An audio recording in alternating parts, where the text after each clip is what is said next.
पहिल्यांदाच आमदार ते थेट मुख्यमंत्री. राजकारणात असं सहसा घडत नाही, पण भारतीय जनता पार्टीत हे शक्य आहे. बुधवारी रात्री भाजप नेत्या रेखा गुप्ता यांची दिल्लीच्या मुख्यमंत्री म्हणून निवड झाली. त्यांची निवड अनपेक्षित होती, कारण रेखा गुप्ता ह्या पहिल्यांदाच आमदार झाल्या आहेत. असं नाही की दिल्ली भाजपमध्ये आणखी मोठे नेते नव्हते. मुख्यमंत्रीपदासाठी परवेश वर्मा, विजेंद्र गुप्ता यांच्यासारख्या अनुभवी नेत्यांची चर्चा होती, पण शेवटी मुख्यमंत्रीपदाची माळ पडली ती रेखा गुप्ता यांच्या गळ्यात. दिल्ली विधानसभा निवडणुकीदरम्यान रेखा गुप्ता यांच्या नावाची कुठेच चर्चा नव्हती. निकाल लागल्यानंतरही त्या जास्त चर्चेत नव्हत्या, पण गेल्या 2-3 दिवसात त्यांचं नाव अचानक वर आलं. राष्ट्रीय स्वयंसेवक संघानं त्यांचं नाव सुचवल्याची चर्चा आता होत आहे.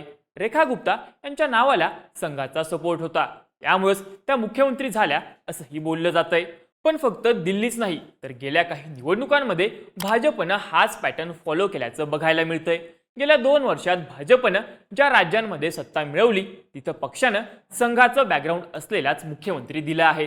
मग आता प्रश्न हा आहे की यामागचं कारण काय?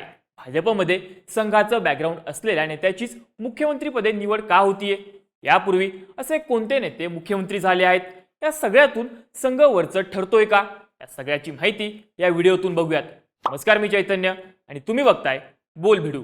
सगळ्यात आधी आपण रेखा गुप्ता यांच्या संघाच्या बॅकग्राऊंड बद्दल जाणून घेऊया. रेखा गुप्ता या कॉलेजमध्ये असताना अखिल भारतीय विद्यार्थी परिषद म्हणजेच एबीव्हीपी मध्ये सामील होत्या. एबीव्हीपी ही राष्ट्रीय स्वयंसेवक संघाची स्टुडंट युनियन आहे. रेखा गुप्ता यांचा संघासोबतचा प्रवास सुरू झाला तो इथूनच. वयाच्या 22व्या वर्षी त्या दिल्ली विद्यापीठ विद्यार्थी संघटनेच्या अध्यक्ष बनल्या. अशा प्रकारे त्या सुरुवातीपासूनच स्टुडंट पॉलिटिक्समध्ये सक्रिय होत्या. एबीव्हीपीच्या माध्यमातून त्या भाजपमध्ये आल्या.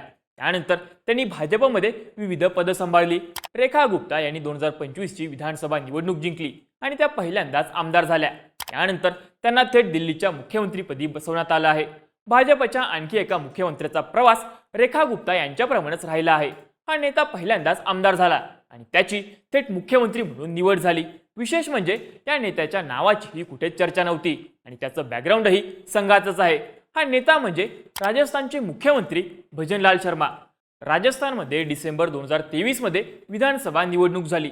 या निवडणुकीत भाजपनं 200 पैकी 115 जागा जिंकून स्पष्ट बहुमत मिळवलं. निवडणुकीनंतर मुख्यमंत्री पदासाठी चर्चा होती ती एकाच नावाची, भाजपच्या दिग्गज नेत्या वसुंधरा राजे सिंधिया यांची. वसुंधरा राजे राजस्थानातल्या भाजपच्या सगळ्यात मोठ्या नेत्या. त्या यापूर्वी 2003 ते 2008 आणि त्यानंतर 2013 ते 2018 अशी 10 वर्ष राजस्थानच्या मुख्यमंत्री होत्या. त्यामुळं यावेळीही मुख्यमंत्री म्हणून त्यांचीच निवड होईल असं बोललं जात होतं. पण मुख्यमंत्री पदासाठी जे नाव जाहीर झालं ते पाहून सगळ्यांनाच मोठा धक्का बसला. भाजपनं राजस्थानचे मुख्यमंत्री म्हणून भजनलाल शर्मा यांची निवड केली होती. भजनलाल शर्मा 2023 मध्ये पहिल्यांदाच आमदार झाले होते, पण त्यांची थेट मुख्यमंत्रीपदी निवड झाली. त्यावेळी भजनलाल शर्मा यांच्या निवडीमागे एक कारण सांगितलं गेलं. ते कारण म्हणजे त्यांचं संघाचं बॅकग्राऊंड. भजनलाल शर्मा बालपणापासूनच संघाचे स्वयंसेवक राहिलेत. ते कॉलेजमध्ये असताना एबीव्हीपी मध्ये आले. एबीव्हीपी मध्ये त्यांनी वेगवेगळी पदं सांभाळली. त्यानंतर त्यांनी भाजपमध्ये प्रवेश केला. अशा प्रकारे भाजपनं पहिल्यांदाच आमदार बनलेल्या पण संघाचं बॅकग्राऊंड असलेल्या नेत्याची मुख्यमंत्रीपदी निवड केली. आता प्रश्न हा आहे की भाजप असं का करतंय? संघाचं बॅकग्राऊंड असलेल्या नेत्याची मुख्यमंत्री म्हणून निवड का केली जात आहे? तर यामागचं पहिलं कारण म्हणजे भाजपच्या विजयामध्ये संघाची महत्त्वाची भूमिका. भाजपमध्ये संघाच्या मर्जीशिवाय काही चालत नाही असं बोललं जातं. भाजपमध्ये सर्वोच्च नेत्याची निवडही संघाच्या मर्जीनंच होते, हेही अनेकदा बघायला मिळालंय. केंद्रामध्ये नरेंद्र मोदी असो किंवा महाराष्ट्रामध्ये देवेंद्र फडणवीस या नेत्यांना संघानंच पुढे केलं. यामागचं कारण म्हणजे निवडणूक जिंकण्यामध्ये संघाची असलेली महत्त्वाची भूमिका. भाजपला निवडणूक जिंकून देण्यासाठी संघ आपली संपूर्ण ताकद लावतो. निवडणुकीच्या वेळी संघाचे स्वयंसेवक घरोघरी फिरून भाजप उमेदवाराचा प्रचार करतात. संघाच्या स्वयंसेवकांचा संपर्क दांडगा असतो, याचा फायदा भाजपला होतो असं बोललं जातं.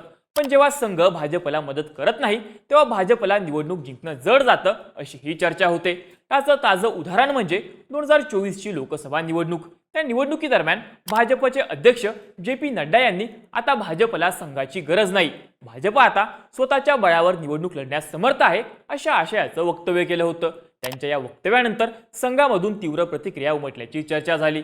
या लोकसभा निवडणुकीत संघानं भाजपला फारशी मदत न केल्याचंही बोललं गेलं। संघाचे नेते या निवडणुकीत जास्त ऍक्टिव्ह नसल्याचंही बघायला मिळालं। या लोकसभा निवडणुकीत 400 पारचा नारा देणाऱ्या भाजपची 240 जागांवर घसरण झाल्याचं बघायला मिळालं। यावरून भाजपच्या विजयामध्ये संघाची भूमिका सगळ्यात महत्त्वाची असल्याच्या चर्चेला बळ मिळालं। राजस्थान असो किंवा महाराष्ट्र किंवा दिल्ली या सगळ्या निवडणुकीत संघानं ग्राउंडवर भाजपला भरपूर मदत केली। त्यामुळे निवडणूक जिंकल्यानंतर शर्यतीत असलेली नावं मागं पडून संघाचं बॅकग्राऊंड असलेला नेताच मुख्यमंत्री झाला असं म्हटलं जातंय। आता भाजप संघाचं बॅकग्राऊंड असलेल्या नेत्यांची मुख्यमंत्री म्हणून निवड का करतंय यामागचं दुसरं कारण म्हणजे सामान्य परिस्थितीतून वर आलेल्या नेत्यांना बळ देणं। रेखा गुप्ता असो किंवा भजनलाल शर्मा या दोन्ही नेत्यांना राजकीय पार्श्वभूमी नाही, ते संघाच्या स्टुडंट पॉलिटिक्समधून समोर आले आहेत। दुसरीकडे त्यांच्या शर्यतीत असलेल्या पक्षातल्या अन्य नेत्यांना मोठा राजकीय वारसा मिळाला आहे। दिल्लीच्या मुख्यमंत्री पदाच्या शर्यतीत रेखा गुप्ता यांच्यासोबत परवेश वर्मा यांचं नावही आघाडीवर होतं, पण परवेश वर्मा यांचे वडील साहिब सिंग वर्मा दिल्लीचे मुख्यमंत्री राहिले आहेत। याशिवाय राजस्थानमधल्या वसुंधरा राजे या सिंधिया राजघराण्यातून येतात। त्यांच्या कुटुंबालाही राजकारणाचा मोठा वारसा आहे। काँग्रेस किंवा अन्य विरोधी पक्षांवर टीका करताना भाजपसाठी घराणेशाहीचा मुद्दा मोठा असतो। या मुद्द्यावरून राहुल गांधी यांच्यावर नेहमीच टीका झालेली आहे। भाजप नरेंद्र मोदींनाही सामान्य पार्श्वभूमीतून वर आलेला नेते असं म्हणूनच प्रोजेक्ट करतो। मोदींचं बॅकग्राऊंडही संघाचं राहिलंय, त्यामुळे घराणेशाहीच्या मुद्द्याला काउंटर करण्यासाठी भाजप मोदींप्रमाणेच संघाच्या बॅकग्राऊंडमधून आलेल्या नेत्यांना पुढे करतंय असं म्हणता येतं। भाजप संघाचं बॅकग्राऊंड असलेल्या नेत्यांची मुख्यमंत्री म्हणून निवड करतंय यामागचं तिसरं कारण सांगता येईल ते म्हणजे हिंदुत्ववादी विचारसरणी आणि पक्षनिष्ठा। संघाच्या नेत्यांची आयडिओलॉजी प्रखर हिंदुत्ववादी असते। ते या आयडिओलॉजीमुळे भाजपमध्ये आलेले असतात। हे नेते सत्तेसाठी पक्षाला दगा देत नाही असं दिसून आले। तसंच त्या नेत्यांकडून मोदी शहा यांच्या जोडीला फारसा धोकाही नसतो। सध्या भाजपमध्ये पंतप्रधान नरेंद्र मोदी आणि गृहमंत्री अमित शहा हे दोन सर्वोच्च नेते आहेत। पक्षातले सगळे निर्णय हे दोघं मिळून घेतात असं बोललं जातं। भाजप अशा नेत्यांना वर आणतंय जे भविष्यामध्ये या दोघांना चॅलेंज करू शकणार नाहीत। मध्य प्रदेश याचं अगदी ताजं उदाहरण आहे। भाजपनं 2023ची मध्य प्रदेश विधानसभा निवडणूक शिवराज सिंग चौहान यांच्या नेतृत्वात लढवली होती। चौहान 13 वर्षांपासून राज्याचे मुख्यमंत्री होते। त्यांच्या नेतृत्वात भाजपनं मध्य प्रदेशमध्ये दणदणीत विजय मिळवला।